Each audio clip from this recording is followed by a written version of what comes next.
Vous savez, la graine, c'est le premier maillon de la chaîne. Hein. Qui possède la graine possède le pouvoir sur toute la chaîne alimentaire. Donc c'est très convoité et c'est très contrôlé parce qu'il y a des milliards en jeu. Il faut savoir que ça représente chaque année des milliards de chiffres d'affaires, les semences. Voilà. Qui possède les semences aujourd'hui?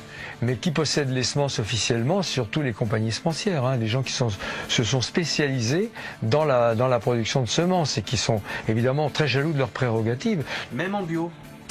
Hélas, les bio n'ont pas tout l'éventail suffisant, donc souvent il y en a qui utilisent les fameuses semences F1. Voilà. Derrière nos légumes bio se cachent souvent des graines hybrides appelées F1, créées par les semenciers. 3 multinationales se partagent la moitié du marché. Parmi elles, Monsanto racheté par Bayer et Syngenta, célèbre fabricant de pesticides.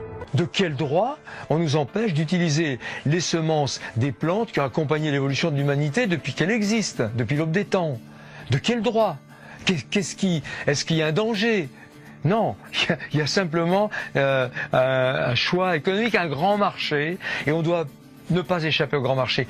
Et donc, si on veut sauver la biodiversité potagère et fruitière, qui a perdu 75% de ses variétés comestibles en à peine 100 ans, il va quand même falloir prendre des mesures, je veux dire, conséquentes. Je parle pour les politiques.